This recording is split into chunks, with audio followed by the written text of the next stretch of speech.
The Middle Class Trap. Why you'll work till you die. You did everything right. You got good grades. You went to college, or you learned a trade. You got a stable job. You bought a car on payments.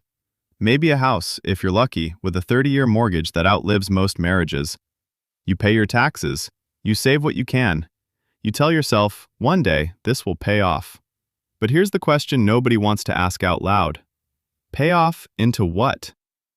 Because if you actually look at the math, not the motivational poster version, the real version, most people in the middle class are not on a path to freedom. They're on a treadmill designed to look like a staircase. The deal used to sound simple. Study hard, get a degree, get a job, work 40 years, retire with a pension and a paid-off house. That was the old contract, and for a while, it mostly worked. But that contract was built on a very specific moment in history. Cheap housing, single-income households that could support a family, pensions that actually existed, an economy growing fast enough that wages kept pace with the cost of living. That moment is gone. The contract is still being sold to us, but the terms quietly changed. Let's talk numbers, because feelings don't pay bills. Housing used to cost 2 to 3 times the average income. Now in most major cities, it's 8 to 12 times. Same job title, same effort, but the finish line moved. Wages have grown, but adjusted for real inflation, housing, healthcare, education, childcare, most households have flat or shrinking purchasing power compared to 30 or 40 years ago. Debt fills the gap. Student loans, car loans, credit cards. The average person isn't spending beyond their means out of stupidity. They're spending to maintain a lifestyle that used to be achievable on one income, now requiring 2, plus debt. And here's the trap itself. The moment your income rises, your lifestyle rises with it. A promotion means a bigger apartment, a nicer car, better schools. Spending rises to match income, so the gap between what you earn and what you need to survive never actually widens. You're running faster, but the treadmill speeds up too. This isn't an accident. It's an incentive structure. The economy runs on people who work, spend, and borrow. A middle class that's comfortable but never quite free is economically ideal. Stable enough to be reliable workers and consumers, stretched enough to never stop working.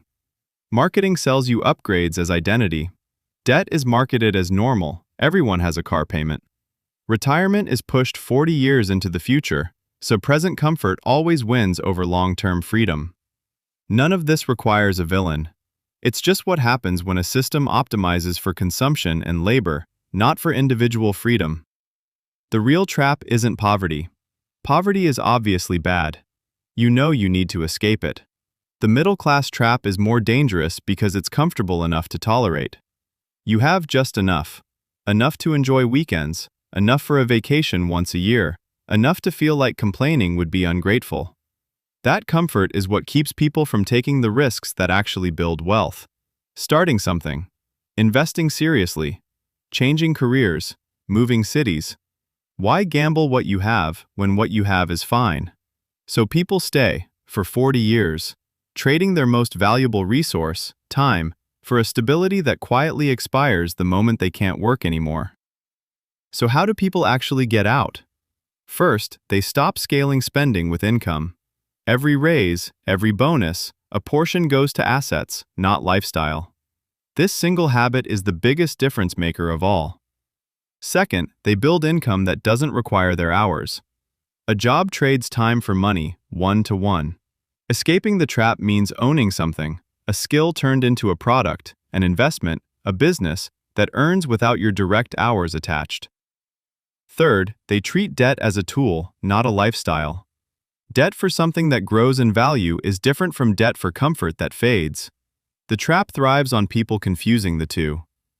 Fourth, they accept short-term discomfort for long-term leverage. Learning a new skill at night. Living below their means while building something. Taking a risk while young enough to recover from it. This is the price of exit, and most people aren't willing to pay it, which is exactly why it works for the few who are. The middle-class trap isn't a scam you fall into by mistake. It's the default setting, and defaults are only escaped on purpose. You don't need to hate your job or blow up your life, but you do need to ask the question most people avoid. If I keep doing exactly this for 40 more years, where does it actually lead? If the honest answer is the same place, just older, that's the signal to change one thing.